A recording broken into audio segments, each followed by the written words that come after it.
امشوا من هنا. يلا من هنا. احكم ليه؟ يلا حبايب قلبي، بداية فيديو جديد. فكرة فيديو النهارده يا اخواتي طالعين نعمل كشف وبركة على المكار، على المهرج اللي ظهر من المكار، وهنعرف كل حاجة هل المكار كذاب ولا لأ.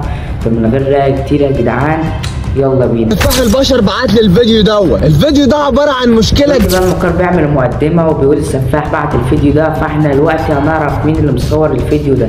غريب بيدور علينا والعصابه بتدور علينا. عاوز اقول كلمه يا اخواتي، السفاح بيبقى مره مع المكار ومره ضده، احنا مش عارفين هو ضده ولا معاه، يعني مره بيبقى ضده ومره بيبقى معاه، فده اللي بيكشف ان هم كدابين.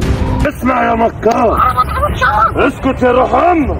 زي ما شفتوا كده يا جدعان، السفاح بعت للمكار الفيديو. واحب اقول اولا يا جدعان، المكار اللي مصور السفاح لو ركزتوا هتلاقي صوت المكار طالع. يا اخواتي المكار بيعرف مكان السفاح بالظبط، يعني هما مخططين مع بعض قبل ما يعملوا الفيديو، مخططين على المكان. سفاح البشر والمخلوق غريب ورئيس العصابه بيدوروا عليا. اولا يا جدعان مفيش حاجه اسمها مخلوق غريب، ولا في حاجه اسمها سفاح، ولا في حاجه اسمها عفريت. كانت ظهرت في البلد اللي احنا فيها دلوقتي. بحسوا في الحته دي يا جدعان لما المكار فط يا جدعان، زي ما شفتوا كده يا جدعان، العصابه واحد فيهم بص عليه. ركزوا يا جدعان ركزوا، بصوا يا جدعان، يعني هو اصلا واحد فيهم شافه وعمل نفسه مش شايفه خالص. هتقولوا لي ازاي المكار خبط واحد من العصابه بالطوبه؟ اولا يا جدعان دي مش طوبه، دي حته بلاستيكيه صغيره اللي هي ايه بتبقى مش عارف اسمها يا جدعان، بس هي حته بلاستيكيه صغيره كده شبه الطوبه، فهو خبط ايه العصابه بيها.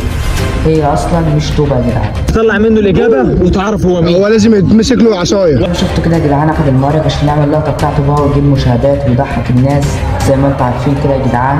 كنا نعرف ان كل ده هيحصل، احنا جايين النهارده علشان خاطر نرجع. في لقطه تانيه خالص يا جدعان، زي ما شفتوا كده السفاح بقى معاه، مره معاه ومره عليه، انا مش عارف هو معاه ولا عليه ولا فيه يا جدعان. هنا احنا معاه، يلا من هنا احنا معاه. يلا شفتوا كده يا جدعان مكار اتحول. اولا يا جدعان دي عدسات لونها احمر بتيجي في الرعب والحاجات دي، هو مركب العدسات دي بتخلي عينه لونها حمرا يا جدعان كلها. هو بقى بيركبها وبيعمل نفسه يتحول وبيعمل الفيلم بتاعه بقى يا جدعان. بالله عليك خلاص يلا طيب. عشان اقول الخلاصه يا جدعان، هم كل اسبوع او كل شهر بيعملوا حاجه تانية. مره المهرج هجم علينا، مره مش عارف ايه هجم علينا، مره السفاح مش عارف بقى معانا ومش معانا، انا مش عارف يا جدعان. هم كل شويه يعملوا كده، وكل شويه يجيب حاجه جديده عشان يجيبوا مشاهدات.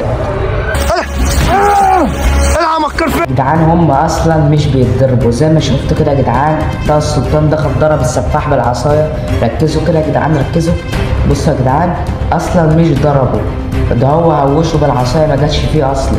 كده يكون هنا الفيديو بتاع النهارده، يا رب يكون الفيديو عجبكم. ما تنسوش اللايك والاشتراك في القناه عشان يوصلكم كل جديد، واحب اشكركم قوي على الاشتراكات بتاعتكم واللايكات بتاعتكم، واستنوا الفيديو الجاي. سلام.